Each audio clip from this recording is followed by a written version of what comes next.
तो चलिए आज एक ऐसी कहानी में चलते हैं जहां प्यार और नफरत के बीच की जो लाइन है ना वो एकदम धुंधली सी हो जाती है और एक दादा का बदला पूरे के पूरे गांव के लिए एक अभिशाप बन जाता है। ये कहानी है खेतपुर की, एक ऐसी जगह जहां अतीत आज भी लोगों का पीछा नहीं छोड़ता। एक बहुत ही भयानक हादसा हुआ था यहाँ, और उसके 14 साल बाद आज खेतपुर गांव की हकीकत बस इतनी सी है। सोचिए, जहां कभी हरे भरे खेत हुआ करते थे वहां अब सिर्फ फटी हुई सूखी जमीन है और हवा में धूल और एक अजीब सी खामोशी। हमारी कहानी की शुरुआत भी बस इसी वीरान और डरावने माहौल से होती है। तो सबसे पहले कहानी के पहले हिस्से को देखते हैं। यहाँ हम मिलेंगे कहानी के मेन किरदारों से और उस राज को जानने की कोशिश करेंगे जो इस गांव के सीने में सालों से दफन है। तो कहानी शुरू होती है एक 12 साल के लड़के से, आर्यन। गांव के लोग उसे रोकने की बहुत कोशिश कर रहे हैं, चिल्ला रहे हैं, पर आर्यन के चेहरे पर डर का नामो निशान नहीं। वो बेखौफ होकर उसी जंगल की तरफ भागा जा रहा है जहां 14 साल पहले सावित्री नाम की एक औरत गायब हो गई थी। और यहाँ एक बहुत ही दिलचस्प बात है, जंगल एक ही है पर उसको देखने के नजरिए दो हैं, बिल्कुल अलग। गांव वालों के लिए तो वो जंगल शापित है। उन्हें लगता है कि वहां सावित्री की आत्मा भटकती है, कोई भी वहां जाने की हिम्मत तक नहीं करता। लेकिन आर्यन के लिए वही जंगल उसकी सबसे अपनी, सबसे महफूज जगह है। असल में आर्यन के लिए सावित्री कोई भूत या श्राप नहीं है, वो उसे अम्मा बुलाता है। हाँ, एक माँ जैसी, एक आत्मा जो बचपन से उसके सपनों में आती है, उसे सही गलत बताती है, उसकी सारी बातें सुनती है। और सच कहूं तो यही अनोखा रिश्ता इस पूरी कहानी का दिल है। तो अब कहानी के दूसरे हिस्से में चलते हैं और यहाँ हमारी मुलाकात होती है इस कहानी के विलन से। ये है आर्यन का दादा, गांव का सरपंच, जिसके दिल में बस नफरत की आग जल रही है। सरपंच अपने इतने बड़े और खाली घर में बिल्कुल अकेला बैठा है। एक वक्त था जब यही घर परिवार की हंसी ठिठोली से गूंजता था, पर अब यहाँ सिर्फ और सिर्फ सन्नाटा है। सरपंच को लगता है कि उसकी इस पूरी बर्बादी की वजह सावित्री है और बस उसके सीने में बदले की आग धधक रही है। तो यहाँ सरपंच का पूरा सफर दिखता है। कहाँ वो एक हंसता खेलता परिवार वाला आदमी था और कहाँ आज वो एक ऐसा इंसान बन गया है जो नफरत में इस कदर अंधा हो चुका है कि मदद के लिए एक तांत्रिक बाबा कालिदास के पास पहुंच जाता है। और वो तांत्रिक बाबा कालिदास उसे एक बहुत ही भयानक प्लान बताता है।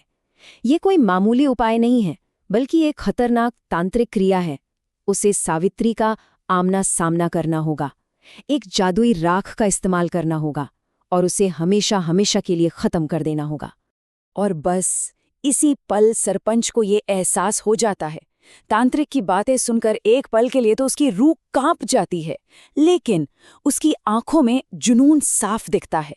वो समझ जाता है कि अपना बदला पूरा करने के लिए उसे शैतान बनना ही पड़ेगा, अच्छाई की सारी हदें पार करनी होंगी। चलिए अब कहानी अपने तीसरे मोड़ पर आती है, एक ऐसा मोड़ जहां सरपंच अपने शैतानी प्लान को पूरा करने के लिए अपने ही पोते को एक मोहरे की तरह इस्तेमाल करने का फैसला करता है। सरपंच जो है आर्यन के सामने एक बहुत ही प्यारे, फिक्र करने वाले दादा का नाटक करता है। वो आर्यन से कहता है, बेटा, मैं सावित्री से मिलना चाहता हूँ, मैं उसे घर लाना चाहता हूँ ताकि तुम खुश रहो। और यही उसके धोखे के जाल का पहला कदम था। तो यहाँ एक सवाल खड़ा होता है, क्या सरपंच सच में बदल गया था या फिर ये सब एक बहुत गहरी और खतरनाक चाल का हिस्सा था जिसका असली मकसद सिर्फ और सिर्फ बदला था। आर्यन तो बेचारा बहुत खुश होकर ये बात सावित्री को बताता है, पर तभी कहानी में एक नया ट्विस्ट आता है।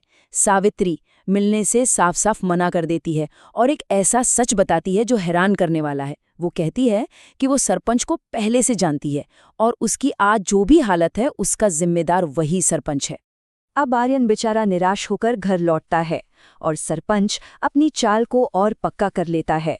वो आर्यन को तसल्ली देता है और कहता है, कोई बात नहीं बेटा, मैं खुद अकेले जाकर सावित्री को मनाऊंगा। इस तरह वो आर्यन का भरोसा पूरी तरह से जीत लेता है, जबकि उसके मन में तो कुछ और ही चल रहा था। और अब अब हम कहानी के उस हिस्से पर पहुंचते हैं जो सबसे ज्यादा दुखद और भयानक है। एक ऐसा हिस्सा जहां नफरत और धोखे का अंत एक ऐसी ट्रेजेडी में होता है जिसके बारे में किसी ने सोचा भी नहीं था। तो आर्यन अपने दादा को जंगल लेकर जाता है और जैसे ही सावित्री सामने आती है, सरपंच के चेहरे से वो प्यार का नकाब उतर जाता है। वो जोर जोर से चिल्लाने लगता है, सावित्री को कातिल कहता है, अपने परिवार की बर्बादी का सारा इल्जाम उसी पर डाल देता है। और फिर वही होता है जिसका डर था। सरपंच बाबा कालिदास की दी हुई वो जादुई राख हवा में उड़ा देता है। चारों तरफ बस सफेद धुआं ही धुआं, और उसी धुंध के बीच वो अपनी छिपाई हुई तलवार निकालता है और सावित्री पर एक जोरदार हमला कर देता है। और एक भयानक आवाज पूरे जंगल में गूंज उठती है।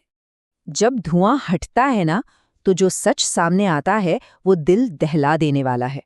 सावित्री तो वही खड़ी है, लेकिन सरपंच की तलवार का वार उससे नहीं बल्कि ठीक उसके पीछे खड़े आर्यन को लगा है। सावित्री की आंखों में खौफ है और वो सिर्फ इतना कह पाती है, मूर्ख, तुमने एक नादान बच्चे की जान ले ली। सरपंच को तो अपनी आंखों पर यकीन ही नहीं हो रहा। तभी उसे सावित्री के पीछे आर्यन की एक परछाई दिखाई देती है। वो परछाई उसकी तरफ मुड़ती है और पूछती है, दादाजी, मिल गई शांति? आखिर आपने मुझे भी मार ही दिया। ये शब्द किसी तीर की तरह सरपंच के दिल में जा लगते हैं।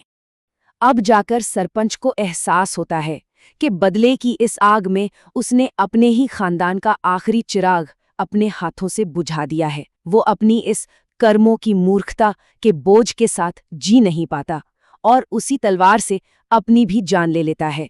तो इस पूरी दर्दनाक कहानी से आखिर क्या सबक मिलता है? देखिए, सबसे बड़ी बात तो ये है कि नफरत और बदला इंसान को अंधा कर देता है।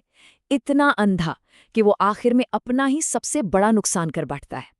और ये कहानी ये भी दिखाती है कि कैसे अंधविश्वास हमारे आंखों पर पट्टी बांध देता है और हमें सच देखने ही नहीं देता। ये कहानी हमें ये भी सिखाती है कि नजरिए का कितना बड़ा खेल है।